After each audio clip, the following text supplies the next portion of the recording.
తిరుమల లడ్డు వ్యవహారానికి సంబంధించిన దర్యాప్తులో దాఖలు చేసిన ఛార్జ్షీట్లోని కీలక అంశాలను సీబీఐ బయటపెట్టింది. లడ్డు తయారీకి ఉపయోగించిన నెయ్యి సరఫరాలో అవకతవకలు జరిగాయనే ఆరోపణలపై దర్యాప్తు కొనసాగుతున్న నేపథ్యంలో సంబంధిత అధికారుల పాత్రపై సీబీఐ వివరణ ఇచ్చింది. ఛార్జ్షీట్లో అప్పటి టీటీడీ ఈవో అనిల్ కుమార్ సింఘాల్ బాధ్యతల నిర్వహణపై ప్రశ్నలు లేవనెత్తినట్లు తెలుస్తోంది. కొనుగోలు ప్రక్రియ, నాణ్యత తనిఖీల్లో లోపాలున్నాయనే అంశాలను సీబీఐ ప్రస్తావించినట్లు సమాచారం. అయితే ఆ ఆరోపణలపై తుది నిర్ణయం కోర్టు విచారణ తర్వాతే వెలువడుతుంది. ఇక ఈ వ్యవహారం వెలుగులోకి వచ్చిన తర్వాత రాష్ట్ర ప్రభుత్వం పరిపాలన మార్పులు చేపట్టింది. సీఎం కార్యాలయంలో ప్రత్యేక ప్రధాన కార్యదర్శిగా ఉన్న ముద్దడ రవిచంద్రకు టీటీడీ ఈవోగా అదనపు బాధ్యతలు అప్పగించారు.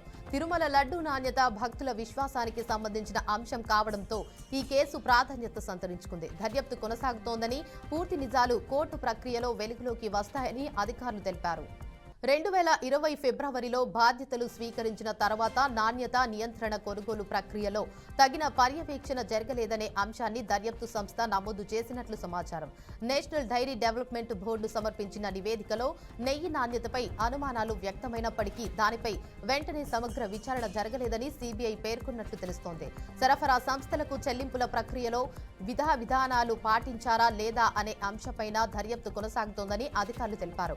లడ్డు తయారీకి ఉపయోగించిన నెయ్యి సరఫరా విధానంపై మాత్రమే కాకుండా తిరుమలలో నిర్వహించే ఇతర నైవేద్యాల నాణ్యత నియంత్రణ వ్యవస్థపై కూడా సీబీఐ దృష్టి సారించినట్లు సమాచారం. భక్తులు అత్యంత పవిత్రంగా భావించే లడ్డు తయారీకి సంబంధించిన నాణ్యత నియంత్రణలో లోపాలు చోటు చేసుకున్నాయా అనే దానిపై దర్యాప్తు సంస్థ దృష్టి సారించినట్లు తెలుస్తోంది. 2020 ఫిబ్రవరి 29న తీసుకున్న తీర్మానం ద్వారా నెయ్యి సేకరణ విధానంలో మార్పులు జరిగాయని, ఆ నిర్ణయాల అమలు విధానంపై సీబీఐ ప్రశ్నలు లేవనెత్తినట్లు సమాచారం. సంబంధిత అధికారుల పర్యవేక్షణ, పరిపాలన నిర్ణయాలపై దర్యాప్తు కొనసాగుతోందని అధికారులు తెలిపారు. ఇక ఈ వ్యవహారంలో అప్పటి టీటీడీ చైర్మన్ వైవి సుబ్బారెడ్డి పాత్రపై కూటమి పక్షాలు ప్రశ్నలు లేవనెత్తుతున్నాయి. అయితే ఈ ఆరోపణలపై అధికారికంగా తుది నిర్ణయం వెలువడలేదు. అన్ని కోణాల్లో పరిశీలన అనంతరం ప్రభుత్వం పరిపాలన మార్పులు చేపట్టి అనిల్ కుమార్ సింఘాల్ను బదిలీ చేసినట్లు అధికార వర్గాలు తెలిపాయి. తిరుమల తిరుపతి దేవస్థానం ఈవో పదవి అత్యంత ప్రతిష్టాత్మక పరిపాలన బాధ్యతగా భావిస్తారు.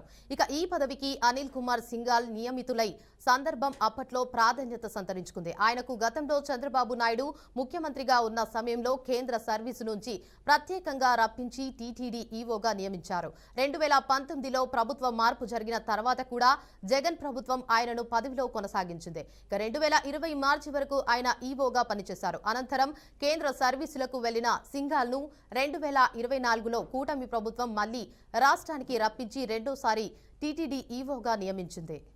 ఇక ఇటీవల తిరుమల లడ్డు నెయ్యి సరఫరా వ్యవహారంపై దర్యాప్తు మళ్లీ ప్రాధాన్యత సంతరించుకోవడంతో పరిపాలనా మార్పులు చోటు చేసుకున్నాయి. ప్రభుత్వం ఆయనను బదిలీ చేసి సీఎం కార్యాలయంలో ప్రత్యేక ప్రధాన కార్యదర్శిగా ఉన్న ముద్దాడ రవిచంద్రకు టీటీడీ ఈవోగా అదనపు బాధ్యతలు అప్పగించింది. ఇక టీటీడీ పరిపాలన, నాణ్యత నియంత్రణ వ్యవస్థలపై దర్యాప్తు కొనసాగుతోందని, పూర్తి వివరాలు కోర్టు ప్రక్రియలో వెలుగులోకి వస్తాయని అధికార వర్గాలు స్పష్టం చేశాయి.